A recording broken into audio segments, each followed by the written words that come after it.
Game changer luck YouTube channel நேயர்களுக்கு வணக்கம். நான் லக்ஷ்மி தேவி. வரக்கூடிய 2026 ஒவ்வொரு ராசிக்கும் எப்படி இருக்கும் அப்படின்றத நம்மளுடைய டேரட் கார்ட் சொல்லக்கூடிய ரகசியங்கள் மூலமாக பார்க்க போகிறோம். ஒவ்வொரு ராசிக்காக பார்த்துட்டே வரப்போகிறோம். இப்போது ஃபஸ்ட்டு நம்ம பார்க்கக்கூடியது 2026 வருஷத்துக்கான மகரத்துக்கான டேரட் சொல்லக்கூடிய ரகசியம் என்னன்றதை பார்க்கலாம். மகரம் அப்படின்ற ராசி வந்து ரொம்பவும் ஸ்பெஷல். ஏன் ஸ்பெஷல் அப்படின்னா, slow and steady wins the race. இந்த கோட் யாருக்கு பொருந்தோ இல்லையோ மகரத்துக்கு பொருந்தும். ஒரு மகரம் வந்து ஆரம்ப காலகட்டத்தில் நிறைய வாழ்க்கையில வந்து தோல்விகளையும் தடைகளையும் சந்திச்ச பிறகுதான் படிப்படியாக அதுவும் நிதானமாக மட்டும்தான் வந்து உயர்வடையும். சமூக அங்கீகாரம்ன்றது மகரத்துக்கு வாழ்க்கையில 40-50 வயசுக்கு மேலதான் கிடைக்குங்க.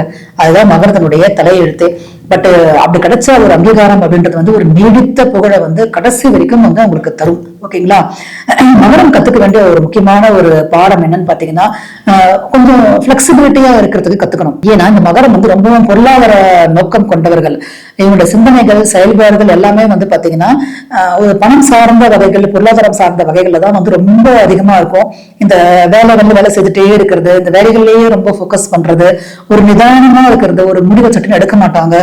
இந்த மாதிரி இருக்கும்பொழுது அந்த அந்த குவாலிட்டிஸ் வந்து இவங்களை கொஞ்சம் கம்மியா வந்து ப்ரொஜெக்ட் பண்ணணும் சமூகத்தின் முன்னாடி. ஸோ இதை கொஞ்சம் அவங்க மாத்திக்கிறது நல்லதா இருக்கும். நெகிழ்வுத்தன்மையை இவங்க வளர்த்துக்கினாங்கன்னா இவங்க லைஃப் வந்து இன்னமும் நல்ல ஒரு ப்ளூமிங்கா இருக்கும். ஓகேவா? இது வந்து மகரம் வந்து கற்றுக்கொள்ள வேண்டும்.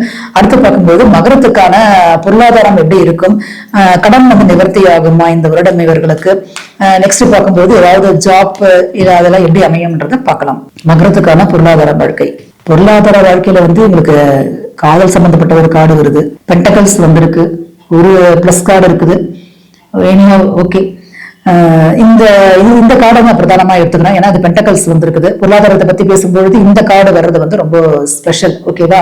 அதனால வந்து பொருளாதாரம் வந்து நல்ல ஒரு மேன்மை உண்டு. என்ன ஒண்ணு யாரையும் நம்பாதீங்க. ஓகேவா?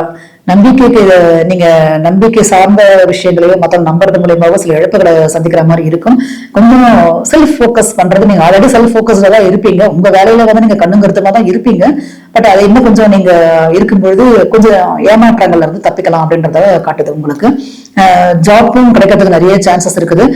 நல்ல ஒரு ஊதியம் கிடைக்கக்கூடிய ஜாப் வந்து கிடைக்கிறதுக்கு நிறைய ஆப்பர்ச்சுனிட்டிஸ் வந்து இந்த கெங்கா பண்றது நல்ல ஒரு கார்டு வந்திருக்குன்றதுனால மற்ற ஒரு மைனஸ் கார்டை வந்து இது வந்து உங்களுக்கு பேலன்ஸ் பண்ணிடும். ஓகேவா? ஓகே, ஜாப் நல்லா கிடைக்கிறதுக்கு நிறைய சான்சஸ் இருக்குது. கிடைக்கிற வேலையை நீங்க அவாய்ட் பண்ணாதீங்க, போய் செய்யுங்க. ஓகேங்களா?